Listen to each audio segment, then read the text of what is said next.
2024, année de la famille en Russie, et le gouvernement russe est disposé à donner des permis de séjour aux familles conservatrices occidentales et européennes qui ont plus de 3 enfants. Je vous en parle aujourd'hui dans cette vidéo.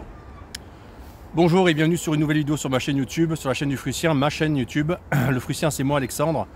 Et sur cette chaîne YouTube, je vous parle de la Russie d'aujourd'hui. La Russie d'aujourd'hui dans toutes ses réalités, ses contradictions. Russie dans laquelle je vis depuis maintenant 16 ans.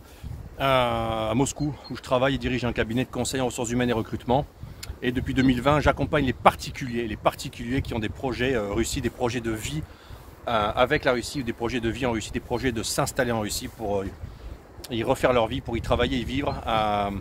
Je les accompagne par le biais d'un module unique que j'ai créé qui s'appelle le module Ruspatriation. Je mettrai le lien dans le plus bas, en bas dans le descriptif de cette vidéo, la Ruspatriation. Et à ce titre, j'ai écrit un livre blanc, le livre blanc sur la Russie d'aujourd'hui, un livre blanc gratuit que vous pouvez télécharger, recevoir gratuitement et lire. Le livre blanc, je mettrai le lien vers le livre blanc dans le descriptif de la vidéo également. Et vous pouvez en fait vous inscrire à la newsletter Le Rêve Russe, la newsletter que je fais, que j'écris tous les mardis, Le Rêve Russe, qui est une newsletter à laquelle vous pouvez vous abonner. Et je parle de la Russie d'aujourd'hui dans cette newsletter. Je vous présente les réalités de la vie en Russie d'aujourd'hui.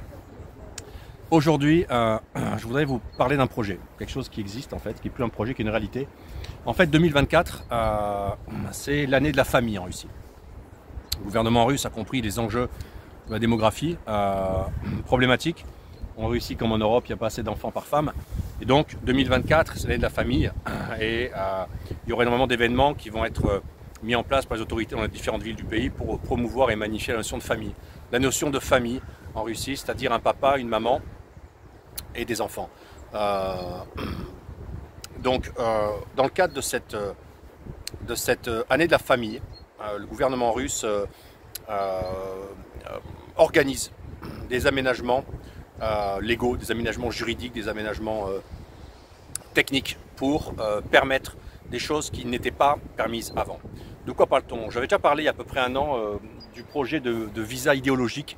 Je remettrai le lien vers ma vidéo concernant le projet de visa idéologique conservateur, le projet de visa idéologique et conservateur pour les familles, pour les migrants conservateurs idéologiques d'Occident qui veulent s'enfuir en fait du monde occidental parce qu'ils estiment que sociétalement ils ne sont plus en phase avec les valeurs que ce monde promeut, et des gens qui souhaitaient devenir des résidents ou des citoyens de la Fédération de Russie parce qu'en Russie, le cadre moral politique sur le plan des valeurs est beaucoup plus traditionnel et conservateur. Donc il y avait ce projet, j'en avais parlé, j'avais expliqué que ça allait être long avant qu'il y ait une mise en application. Il y a un début de mise en application qui vient d'être en fait effectué par les autorités russes. Alors en quoi ça consiste?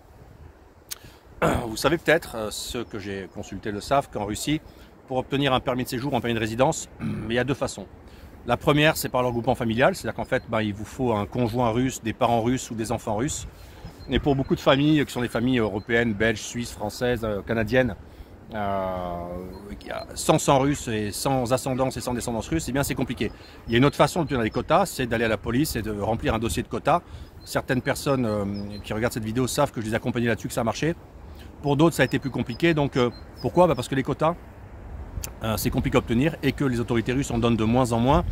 Pour l'année 2024, il y aura à peu près 12 000 quotas sur toute la Fédération de Russie attribués à des étrangers sans lien de sang avec la Russie et des Russes. Et on était à peu près à 125 000 il y a une dizaine d'années. Donc en gros, il y a une réduction drastique des quotas. Pourquoi? Parce que la Russie freine l'immigration. Tout simplement, et ne prend pas la voie occidentale d'ouvrir les frontières à l'immigration. La Russie resserre sur le plan migratoire pour toutes les nationalités. Donc dans ce cadre-là,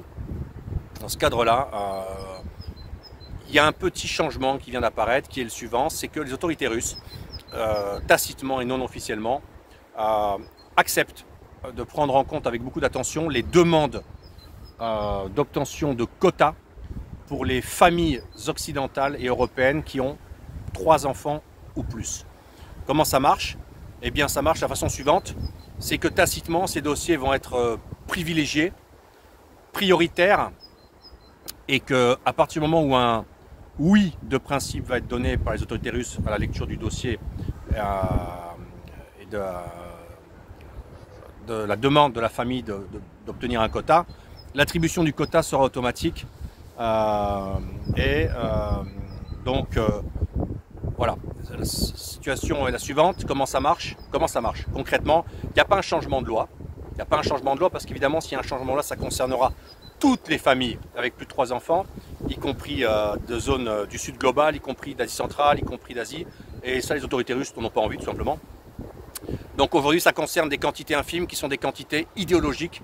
C'est des quantités, c'est des qualités de familles qui sont occidentales, européennes et qui veulent motiver leur demande de quotas, permettant d'obtenir un permis de séjour, leur demande de quotas pour des raisons qui sont principalement idéologiques et sociétales. Concrètement, comment ça se traduit?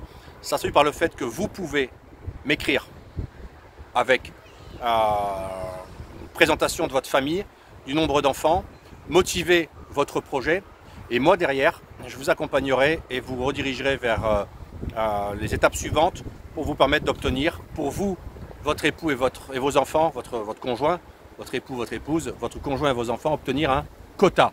Le quota, il s'obtient en quelques semaines et à partir où vous avez ce quota, vous avez automatiquement le droit de postuler pour obtenir ce qu'on appelle un permis de séjour temporaire, un RVP valable 3 ans pour vous, votre conjoint, d'y rattacher vos enfants mineurs. Et donc à partir du moment où vous avez l'obtention de ce permis de séjour, vous avez le droit de résidence sur le territoire de la Fédération de Russie avec seulement 2 contraintes.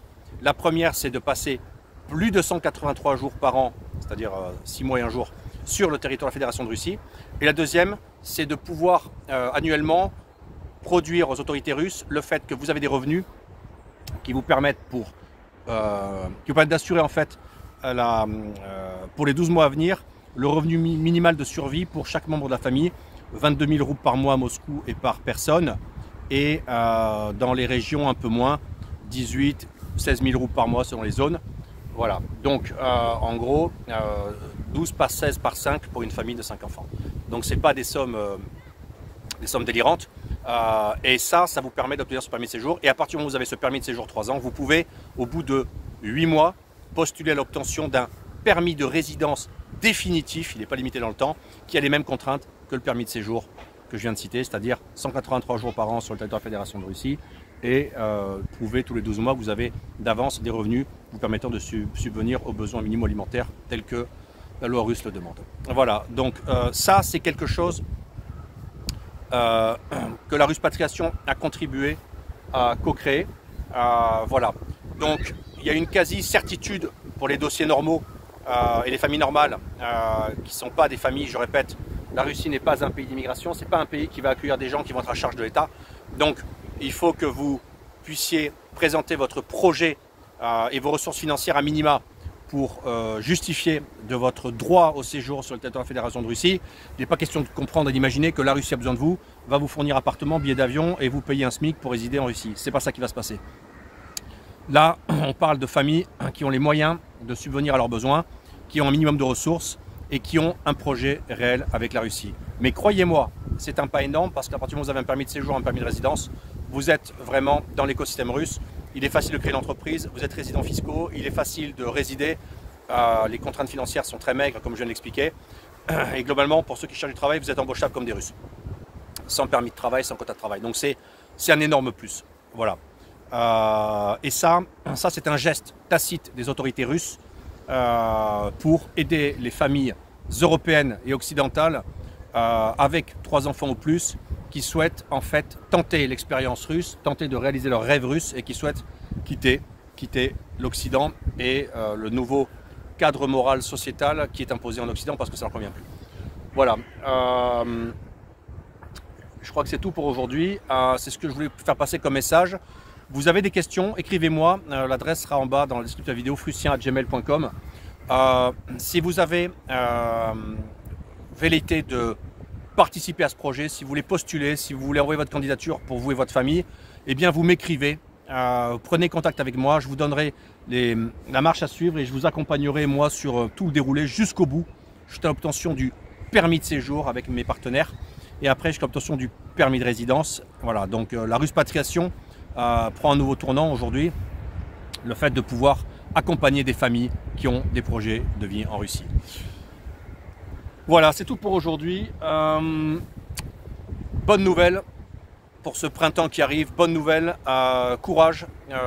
Si vous avez volonté de tester la Russie et la vie en Russie, eh bien écrivez-moi, contactez-moi et on entamera ce projet ensemble. C'est tout. Likez cette vidéo, abonnez-vous à ma chaîne, faites partager cette vidéo à tous les gens que vous connaîtriez qui ont des enfants, plus de 3 enfants, qui sont des familles nombreuses ou qui ont 2 enfants et un projet d'un 3e, tous les gens qui ont un projet Russie, tous les gens qui sont intéressés par en savoir plus. N'hésitez pas à partager cette vidéo et n'hésitez pas à me soutenir en vous abonnant en premier lieu et en partageant cette vidéo et en me suivant sur Telegram notamment. Et moi je vous dis à très bientôt pour une nouvelle vidéo sur la chaîne du Fructien.